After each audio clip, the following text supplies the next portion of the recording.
जो लड़ाई पाकिस्तान तहरीक इंसाफ ने लड़नी थी हुकूमत के साथ, या सियासी लड़ाई जो उनकी पाकिस्तान की मिलिट्री एस्टेब्लिशमेंट के साथ थी, वो लड़ाई पाकिस्तान तहरीक इंसाफ ने आपस में लड़ना शुरू कर दी और अब हर तरफ इसी के ऊपर डिस्कशन हो रही है। खबर सबसे पहले ये आती है कि सुहेल अफरीदी के खिलाफ हो गए हैं उनकी पार्टी के अंदर एमपीएस, और अब वो नाराज अरकान कोई इजलास बुलाने वाले हैं और सुहेल अफरीदी की हुकूमत को खतरा है। बाद में खबरें आती हैं कि शायद इन्हें कंट्रोल किया जा रहा है, गंडापुर कर रहे हैं या कोई और कर रहा है, या पाकिस्तान की मिलिट्री एस्टेब्लिशमेंट कर रही है। तो सुहेल अफरीदी की हुकूमत बताया गया कि खतरे में। मैंने आपसे पहले भी कहा था कि इमरान खान की मर्जी के बगैर अगर कोई यहाँ पे इस किस्म की हरकत करेगा तो वो अपनी सियासत को खुदा हाफिज कह देगा, क्योंकि पाकिस्तान तहरीक इंसाफ में लोग इमरान खान को जानते हैं। ये सारे लोग खंभों की तरह हैं जिन्हें इमरान खान ने टिकट दिया और ये इलेक्शन जीत कर आ गए। इन्होंने मेहनत की है, लेकिन इमरान खान के नाम पे इन्होंने वोट लिया है। इमरान खान ने हमेशा अंदर तो रहना नहीं है। अब ये जो लोग भी इमरान खान की मर्जी के खिलाफ जाएंगे, अब मुस्तकबिल में इनके लिए प्रॉब्लम होगा, लेकिन इस प्रॉब्लम को टैकल करने के लिए एक सिचुएशन बना दी गई है।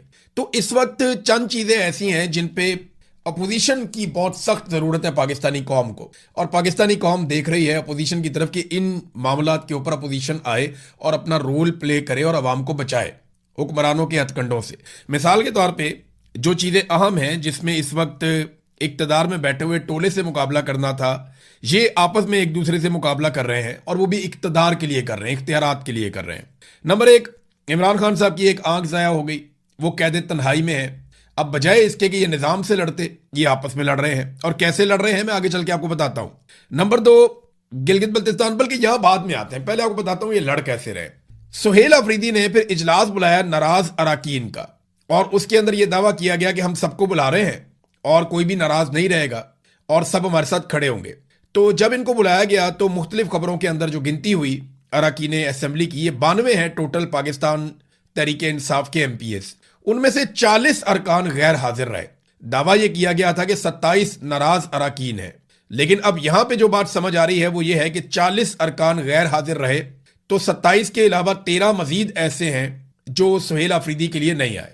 अब खैबर पख्तूनख्वा की हुक्मरान जमात पाकिस्तान तहरीक इंसाफ ने अपनी पावर शो करने की कोशिश की, लेकिन वो कर नहीं पाए। सुहेल अफरीदी ने कहा कि हमारे मुखालिफिन के मुंह पे थप्पड़ पड़ा है, क्योंकि सारे आ गए हैं, लोग इकट्ठे हो गए हैं। लेकिन बाद में जब मीडिया ने गिना तो वो बंदे कम थे, 40 के करीब लोग कम थे, और कुछ अरकान ने इन्होंने दावा किया कि 72 आए हैं, लेकिन मीडिया कह रहा है जी के 52 आए हैं, और 40 कम है, वो कह रहे हैं जी 20 कम है। अब जितने भी कम है वो कम तो है ना।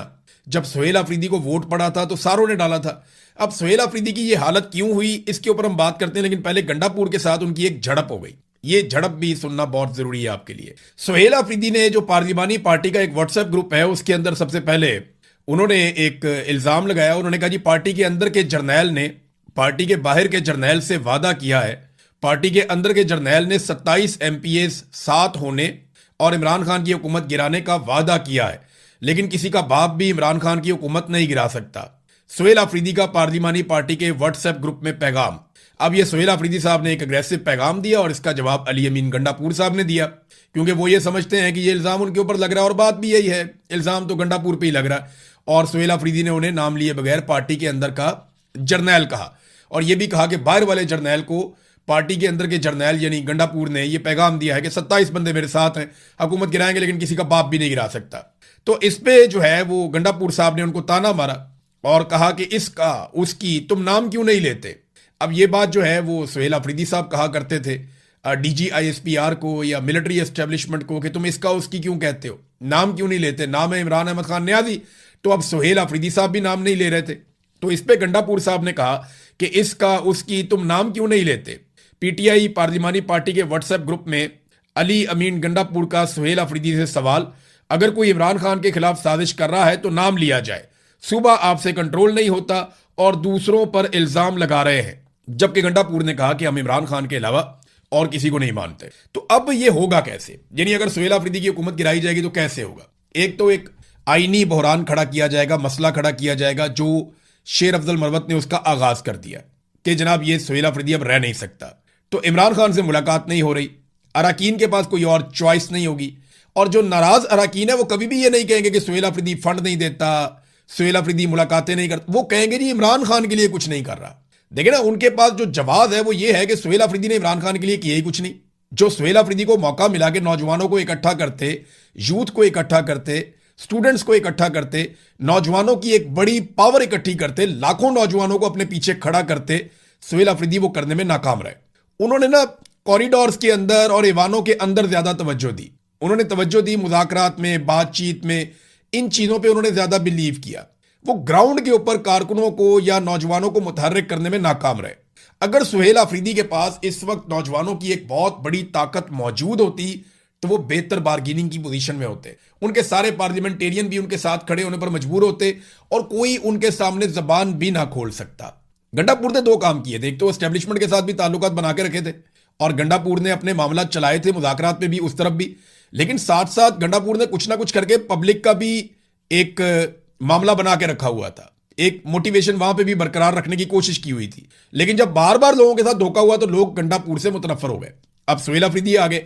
इमरान खान साहब ने कहा जनाब आप जाएं और जाके आप स्ट्रीट मूवमेंट करें। तो स्ट्रीट मूवमेंट के नाम पे सुहेल अफरीदी साहब ने अभी तक टके की कार्रवाई नहीं की।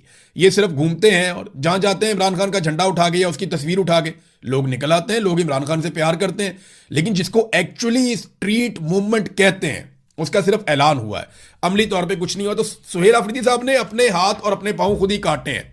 यानी अब सुहेल अफरीदी के ऊपर इल्जाम किस तरह के लगाए जाएंगे? जनाब ये मोहसिन नकवी से मुलाकातों में एंगेज है, इंडोर एहतजाज तक इन्होंने अपने आप को महदूद कर लिया है, खान की आंख के जाया हो जाने की खबर के ऊपर भी कुछ ना कर सके। तो ये बातें दुरुस्त हैं। अगर लोग एहतजाज करेंगे या नाराज अरकान इसको जवाब बनाएंगे तो सुहेल अफरीदी के लिए मुश्किल हो जाएगा इन बातों का, इन चीजों का जवाब देना उन अरकान के सवाल उठाने के बाद। अब खबर एक और आई है कि आज के दिन में पाकिस्तान तहरीक इंसाफ के नाराज अरकान असेंबली का इजलास तलब किया गया। तो सुहेल अफरीदी जो 52, चलो 72 या 52 जितने भी हैं इन बिटवीन ही है ना, वो बंदे तो इकट्ठे कर दिए, लेकिन बंदे बीच में मिसिंग है।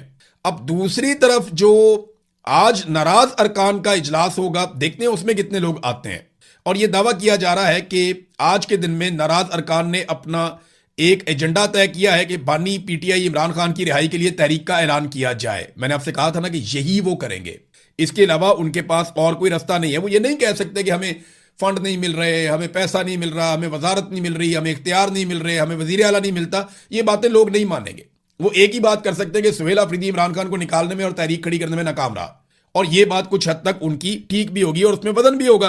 अब जिन लोगों को मिलकर मुकाबला करना था मिलिट्री एस्टेब्लिशमेंट का और उनके जुल्म का, और अवाम को बचाना था उनके अताब से, वो आपस में इक्तदार के लिए दस्तो गिरेबान है। कौन कौन सी चीजें जहां पे उनको लड़ना था? नंबर एक, इमरान खान साहब को उनकी आंख तक जाया होगी, उनको कैद तन्हाई में रखा हुआ है, वहां नहीं लड़ रहे, आपस में लड़ रहे हैं। गिलगित बल्तिस्तान के इलेक्शन में पूरा निजाम जानबदारी दिखा रहा है, वहां आवाज नहीं उठा रहे, वहां नहीं लड़ रहे, आपस में लड़ रहे हैं। कश्मीर की हसास तरीन सूरत हाल है इस वक्त, उसके ऊपर बात नहीं कर रहे। जो इस वक्त ज्वाइंट एक्शन कमेटी है कश्मीर की, ज्वाइंट अवामी एक्शन कमेटी, उनके और हुकूमत के बीच में जो मामला आते हैं तो अपोजिशन कहां है? वो उसके ऊपर भी बात नहीं कर रहे। खौफनाक बजट तैयार किया जा रहा है, रोजाना की बुनियाद पे मैं खबरें दे रहा हूं और लोग खबरें दे रहे हैं। आईएमएफ की रिपोर्टें आ रही हैं, नेपरा की मैंने आपको एक रिपोर्ट पढ़ के सुनाई, बहुत सारी चीजें रिकॉर्ड पे आ रही हैं, इसके ऊपर हुकूमत नहीं बोल। खैबर पख्तूनख्वा की हुकूमत की मैं बात कर रहा हूं, या चले अपोजिशन कह देते हैं, अपोजिशन इस पे काम नहीं कर रही। अपोजिशन की तवज्जो है कि आपस में एक दूसरे का गिरेबान कैसे पकड़ना है। तो बढ़ती हुई दहशतगर्दी और पाकिस्तान की इंटेलिजेंस एजेंसियों का फेलियर, इसके ऊपर वो बात नहीं कर रहे, क्योंकि इंटेलिजेंस एजेंसियों की सारी तवज्जो सियासत के ऊपर है। गिलगित बल्तिस्तान का इलेक्शन कैसे करना है, कश्मीर का इलेक्शन कैसे करना है, इक्तदार पे कब्जा कैसे रखना है, अगली आईनी तरमीम कैसे करवानी है, अपने इक्तदार को टूल कैसे देना है, अपने मफादात का तहफ़्फ़ुज़ कैसे करना है, वो सारे इस काम में लगे हुए हैं मिलिट्री एस्टेब्लिशमेंट। और इंटेलिजेंस के लगातार फेलियर की वजह से पाकिस्तान में दहशतगर्दी के वाकयात बढ़ते चले जा रहे हैं, इसके ऊपर भी कुछ नहीं कर रहे। बैनुल अक़वामी हालात जिस नौइयत के हैं, खारजा पॉलिसी में कोई आवाज नहीं उठा रहा, कोई बात करने के लिए तैयार नहीं है। और जो इस वक्त पाकिस्तान का गरीब आदमी पिस गया, चाहे वो पेट्रोल की कीमत है, चाहे बिजली की कीमत है, चाहे गैस की कीमत है, चाहे लेवी इतनी बड़ी लगा दी इन्होंने कौम के ऊपर कि बेड़ा गर्क कर दिया। और आईएमएफ ने जो 5 साल का इनको पूरा एक बनाकर दे दिया पुलंदा के, जनाब इस तरीके से आपने लेवी लेनी है 5 साल तक। और जिस तरह आपने 4 सालों में कौम की जेब काटी है, आपने एक जेब काटी है कौम की 4 सालों में, अगले 5 सालों में आपने कौम की दोनों जेबें काट लेनी है।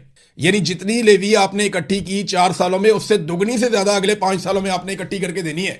ये आईएमएफ ने टारगेट दे दिया। अब इन चीजों पे बजाय इसके कि ये लोग बात करते, ये आपस में लड़ रहे हैं और कौम इनका तमाशा देख रही है। नाज़रीन, गिलगित बल्तिस्तान में पाकिस्तान पीपल्स पार्टी, नून लीग, इनकी लीडरशिप का लंडा बाजार लगा हुआ है, मगर अवाम रैलियां निकालती है सिर्फ कैदी नंबर 804 के नाम के ऊपर। लीडरशिप पीटीआई की गायब है, अवाम रैलियों पर रैलियां निकाल रही है, हर जगह पे गाड़ियां, मोटरसाइकिल, मजमे, पंचायतें, जहां पे भी आप देखते हैं वहां पाकिस्तान तहरीक इंसाफ नजर आती है। हालांकि जो इस वक्त हुकूमत में बैठी हुई जमातें हैं वो कुछ ऐसे विजुअल्स अभी तक नहीं दिखा पाई, वो बाहर से बंदे ले लेकर जा रहे हैं कि किसी तरह बंदे तो इकट्ठे करें, कोई एक दो जलसे तो हम करके दिखा दें, कोई एक आधी रैली हम करके दिखा दें, तो वो बेचारे उसकी कोशिश कर रहे हैं। एस्टेब्लिशमेंट के पास अब बदतरीन धांधली करने के अलावा कोई रास्ता गिलगित बल्तिस्तान में नहीं बचा, जबकि अवाम के पास भी अपने बाजुओं के बलबूते पर नताइज हासिल करने के अलावा कोई रास्ता बाकी नहीं बचा। दोनों के पास यही रास्ता है। मोहसिन नकवी ने मुलाकात भी की है शहबाज शरीफ से जाके। बज़ाहिर तो उन्होंने खबर दी है कि गिलगित बल्तिस्तान का इलेक्शन है, अमन अमान की सूरत हाल है, इसके ऊपर बातचीत हो रही है, लेकिन नहीं, एक्चुअली जो हो रहा है वो ये है कि गिलगित बल्तिस्तान में बंदर बांट कैसे होगी, हुकूमत किसको बनाकर दी जाएगी, और पहले कौन हुकूमत। हाँ, इमरान खान साहब फेस सेविंग दे सकते हैं इस लेवल पे कि एस्टेब्लिशमेंट वापस से बैरक्स में चली जाए और फौज अपना काम करे, इदारे अपना काम करें। क्योंकि जब मेरी लास्ट इमरान खान साहब से आज से लगभग 3 सवा 3 साल पहले जब मुलाकात हुई थी और जब बातें हो रही थी, तो इमरान खान साहब यही कह रहे थे कि मैं इस नतीजे पे पहुंचा हूं कि पाकिस्तान की मिलिट्री एस्टेब्लिशमेंट ने लगातार मुदाखलत कर करके पाकिस्तान की सियासत को और पूरे स्ट्रक्चर को तबाह किया। तो इमरान खान की ये सोच तब से बनी हुई थी कि हर हाल में पाकिस्तान का अब एक ही हल है कि सियासतदानों को और सिविलियंस को उनका काम करने दिया जाए, तमाम इदारे अपना अपना काम करें। हालांकि माजी में इमरान खान साहब इससे मुख्तलिफ सोचते थे, पूरी कौम ही अलग सोचती थी, लेकिन अच्छा हो गया कि रिजीम चेंज ऑपरेशन के बाद लोगों की सोच में तब्दीली आई और लोगों को समझ आई कि एक्चुअली पाकिस्तान का सबसे बड़ा मुजरिम कौन है जिसने पाकिस्तान को अपने ज़ाती मफाद के लिए यहाँ तक पहुँचाया।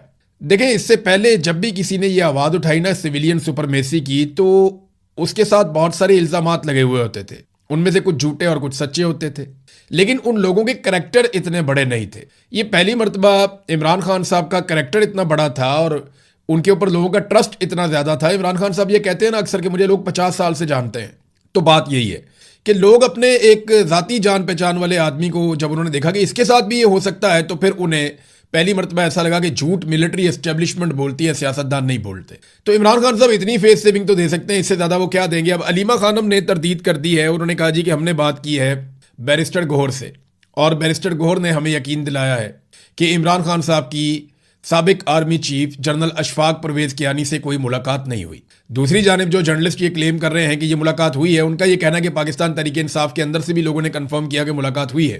खासतौर पर रज़ी ताहिर साहब ने ये बात की है। अब एक तरफ कुछ सहाफ़ी है वो ये कह रहे हैं कि जी मुलाकात हुई है, दूसरी तरफ बहुत सारे लोग चुप भी हैं जिनके पास इंफॉर्मेशन नहीं है। तो अलीमा खानम कह रही हैं कि ये मुलाकात इमरान खान साहब की नहीं हुई, लेकिन अगर मुलाकात हुई या नहीं हुई, दोनों सूरतों में जो एस्टेब्लिशमेंट को चाहिए था वो नहीं मिला, और इसका नतीजा आप गिलगित बल्तिस्तान में और आज़ाद कश्मीर में देख रहे हैं। इसका नतीजा आप खैबर पख्तूनख्वा में जो साजिशें बढ़ रही हैं उसमें भी आप देख रहे हैं। तो मिलिट्री एस्टेब्लिशमेंट एग्जैक्टली वही कर रही है जो वो पिछले 70 साल से करती आ रही है, लेकिन इस मरतबा वो ज़रा थोड़ा सा सामने आकर कर रहे हैं और अपनी मकबूलियत की कीमत अदा करके कर रहे हैं।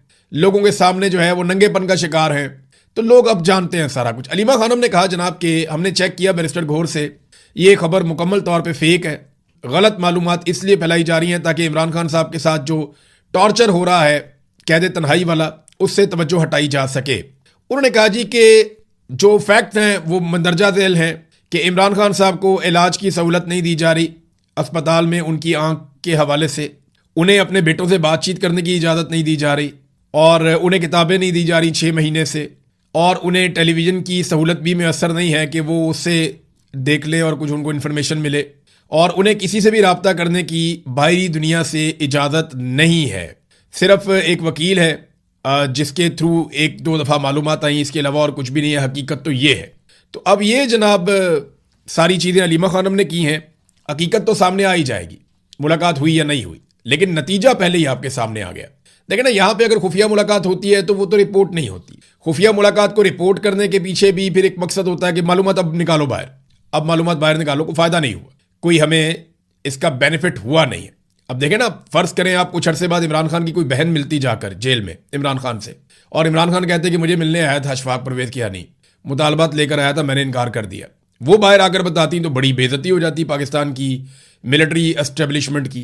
तो ये भी हो सकता है। और मिलिट्री एस्टेब्लिशमेंट ने ये नहीं करना होता, जर्नैल ने खुद फोन करके बताना होता है ये खबर है। 100 उनके पॉलिटिकल और सोसाइटी के अंदर बेशुमार उनके लोग काम कर रहे होते हैं, वो किसी तरह भी खबर इस तरीके से निकालते हैं बाहर के, जो खबर देने वाला होता है उसको भी आइडिया नहीं होता ये खबर जनरेट कहाँ से हुई है और चली कहाँ से। बहरहाल बैरिस्टर गौहर ने अलीमा खानम को ये बताया और उसके बाद बैरिस्टर गौहर पहुंच गए स्कर्दू। यानी बैरिस्टर गौहर पाकिस्तान तहरीक इंसाफ के वो शख्स हैं जिन्हें इजाज़त मिल गई कि आप स्कर्दू चले जाएं।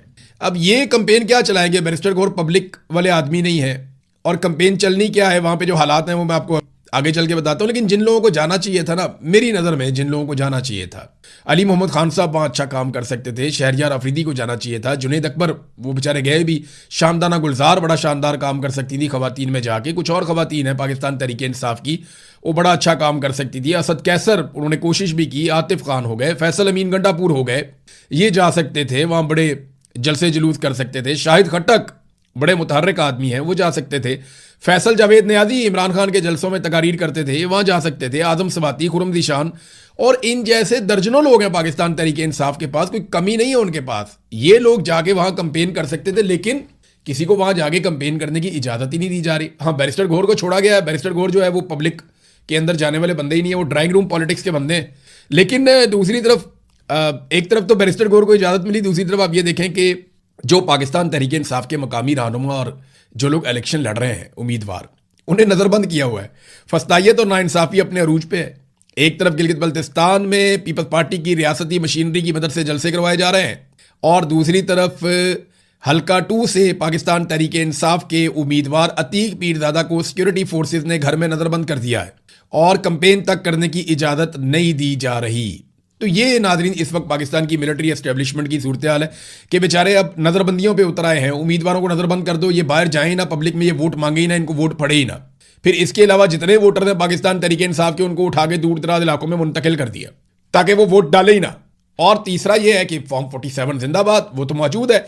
अब नवाज शरीफ को भी NOC मिल गया है बाकायदा। यहाँ मीडिया पे कल नवाज शरीफ का रिजल्ट कार्ड आया हुआ था, अब नवाज शरीफ का जो है वो NOC भी आ गया मीडिया के ऊपर। ये नवाज शरीफ को NOC दिया गया कि जनाब आप आ जाएं और आकर यहाँ कंपेन करें। नवाज शरीफ से पहले नवाज शरीफ के बहुत बंदे पहुंच गए वहां पे गिलगित बल्तिस्तान में, उनमें से किसी को NOC नहीं चाहिए था।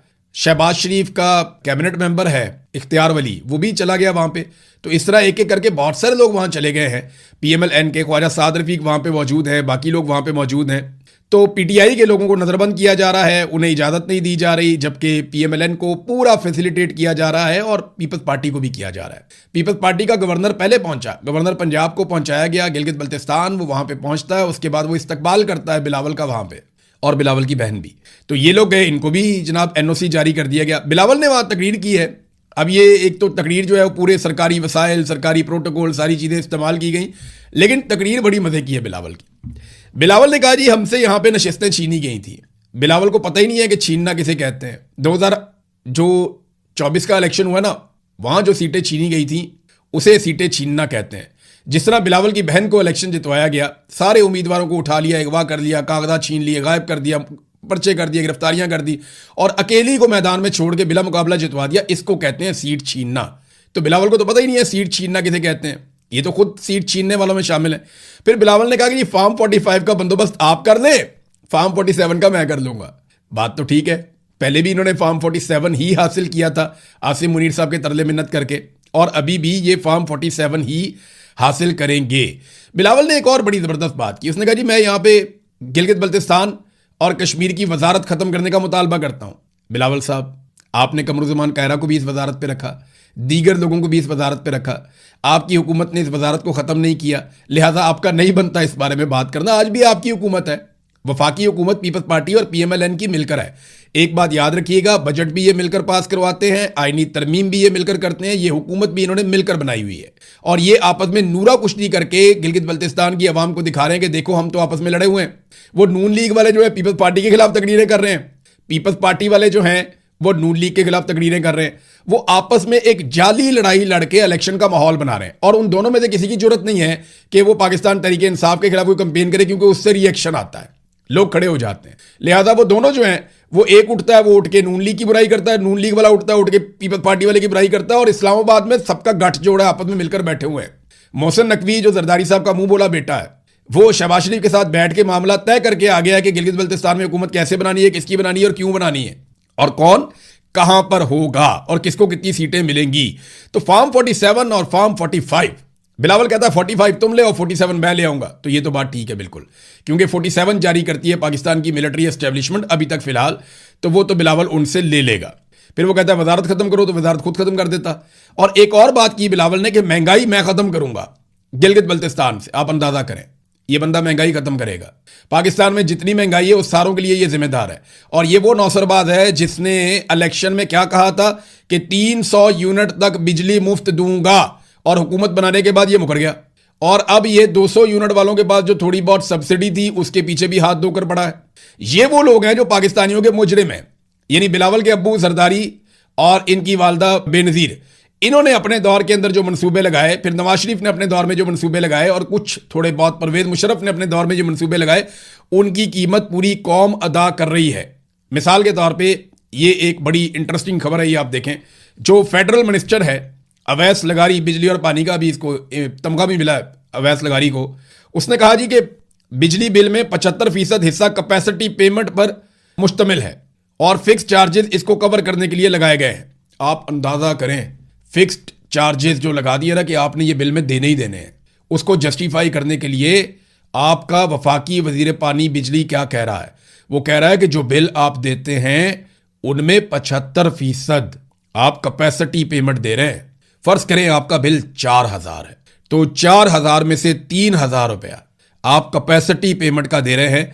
मैं नहीं कह रहा, वफाकी वजीर कह रहा है, क्योंकि मैं इससे पहले आपको बार बार एक बात कहता रहा हूं और मैं आज उसके लिए आपसे माफी चाहता हूं। मैं आपको हमेशा एक बात कहता रहा हूं कि आप 3 यूनिट इस्तेमाल करते हैं तो आप 9 यूनिट का पैसा देते हैं। मैं बार बार ये कहता रहा हूं कि आप जितना बिल देते हैं 2 हिस्से आप इजाफी देते हैं और 1 हिस्सा आप इस्तेमाल करते हैं। यानी मेरा अंदाजा ये था कि लगभग 66% हम ज्यादा बिल दे रहे हैं, लेकिन वफाकी वजीर ने आज कंफर्म किया कि 66% ज्यादा नहीं दे रहे, 75% हम पाकिस्तानी बिल ज्यादा दे रहे हैं, और ये कैपेसिटी पेमेंट का दे रहे हैं।